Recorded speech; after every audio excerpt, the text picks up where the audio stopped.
పోర్టులో తాగే నీరు కూడా నీ మనుషులతోనే అమ్మిస్తున్నారు. కన్నబాబు నువ్వు కలిసి పోర్టును దోచుకున్నారు. దొంగ వ్యాపారాలతో కాకినాడ పోర్టు పరువు తీసింది ద్వారంపూడే. బియ్యం దొంగలను ఎట్టి పరిస్థితుల్లోనూ వదిలే ప్రసక్తే లేదు. ప్రభుత్వం పేదలకు అందించే పోషక విలువలున్న బియ్యాన్ని అక్రమంగా రవాణా చేస్తే చొక్కా పట్టుకుని కొయ్యకు వేలాడదీస్తాం. న్యాయంగా వ్యాపారం చేసే వాళ్ళెవ్వరూ భయపడనవసరం లేదు. అందులో పడిపోయి చనిపోయాడు.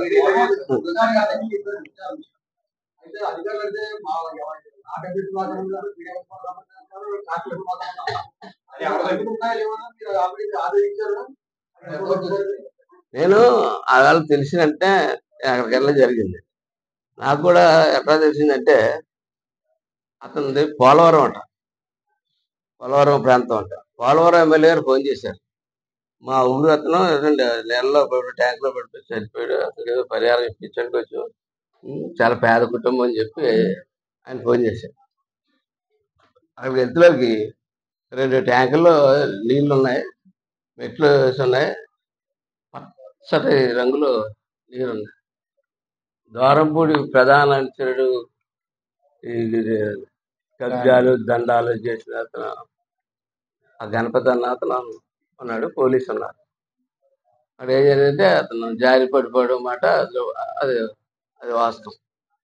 అది అది వాస్తవం అయితే ఇన్స్పెక్టర్ ఆఫ్ కంపెనీస్కి ఫోన్ చేశారు. దానికి బోర్డులే, ఏ బోర్డు లేకపోతే బోర్డే లేకపోతే ఏ కంపెనీ అని చెప్పని ఎవరికి చెప్పండి. దాని ఏదో కృష్ణ ఏదో చెప్తే ఇన్స్పెక్టర్ ఆఫ్ కంపెనీస్ దాంట్లో అక్కడ రిజిస్టర్ మన వాళ్ళకి ఎవరికి తెలియదు అన్నారు. అదే పెద్ద కన్స్ట్రక్షన్ కాదు కదా, 2 గొట్టాలుని 2 చెరువులు. అదే తర్వాత తెలిసింది ఏంటంటే వాటర్ ఏమో పీబీసీ నుంచి తీసుకొని కంపెనీస్ కి సప్లై చేస్తా ఉన్నారట. నేను ఫస్ట్ కనుక్కున్నది వాళ్ళ గురించి కనుక్కొని పూర్తి వివరాలు ఇమ్మని చెప్పి నీ వేళ దాకా ఏ ఒక్క డిపార్ట్మెంట్ ఇవ్వాల. 50 ఏళ్ళ బయట ఎందుకంటే కాదు నేను జేసీబీ పెట్టి అసలు అక్కడి నుంచి ఎన్ఎఫ్సి జిఎఫ్సి ఆ చివరి దాకా తుప్పన్ని చేయించామని చెప్పి పన్ను ఆదేశించారు. అది ఎలాంటి నేను 1 అంటుంటే ఆయన 2 అంటున్నాడు, 3 అంటున్నాడు. ఆ 2 ఉన్నాయా 3 ఉన్నాయా 100 ఉన్నాయా 50 ఉన్నాయా మొత్తం ఆ తుప్పన్ని తీసేస్తే ఎన్ని వస్తాయి ఏం బయటకు వస్తాయి. ఎందుకంటే ఇప్పుడు దాకా ఏ ఆపరేషన్ తాలూకా ఇది మొక్కులు, అలాగే ఎలక్షన్ మొక్కులు, మన వాళ్ళందరికీ డ్రైన్ సేల్ చేద్దామని అయితే 40 రూపాయలు తెచ్చి అన్ని చోట్ల వర్క్లు స్టార్ట్ చేసాం. ఇప్పుడు ఏదో కక్ష సాధింపు దారిలోకి వెళ్ళిపోయారు దిగ్గానే అన్న వాతావరణం తీసుకురావడం నాకు ఇష్టం లేదు, మా నాయకులకి ఇష్టం లేదు. ఎందుకంటే ఈవేళ ఈ రాష్ట్రానికి విదేశీయులు అయితే బయట పరిశ్రమలు ఇచ్చేటి పెట్టుబడులు కావాలా, పెట్టుబడులు పెద్ద ఎత్తున రావాలా, చెయ్యాలి. విలీన గ్రామాల కోసం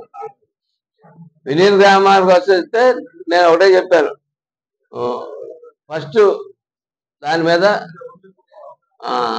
నేనైతే రెండిట్లకి దేనికన్నా ఓకే, కానీ ముందు అర్జెంట్గా మంచిలు కావాలి, రోడ్లు కావాలి, డ్రైనేజీలు కావాలి. అది ఎవరు చేస్తే విలీనం చేస్తే అవుద్దా? పరిపాలించి దగ్గరుండి ఏదమ్మా నీకు ఎక్కడ డ్రైన్ కావాలి ఎక్కడ ఇది కావాలని చేసి పరిపాలించేవాడు ఒకటి కావాలి. ఆ ఎలక్షన్ ఉన్నా పర్లేదు, ఈ ఎలక్షన్ ఉన్నా పర్లేదు. కార్పొరేషన్ లో కలిపేస్తే మేము 25 సీట్లతోటి మేము కార్పొరేషన్ లో మేము భాగస్వామ్యం అవుతాం పెద్ద ఎత్తున, దానికి మాకు సంతోషమే. కానీ దీంట్లో ఉండి ఎన్నికలు జరిగితే మా సర్పంచ్ ఉంటారు, వాళ్ళతో డెవలప్మెంట్ చేసుకుంటాం.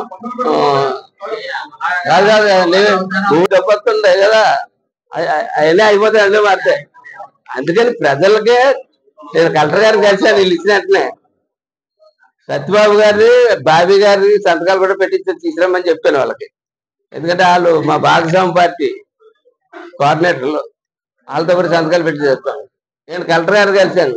కలెక్టర్ గారు మీరు దేనికి ఇదండి ప్రజాప్రతినిధిగా మీ ఒపీనియన్ ఏంటని చెప్పి అడిగారు కలెక్టర్ గారిని.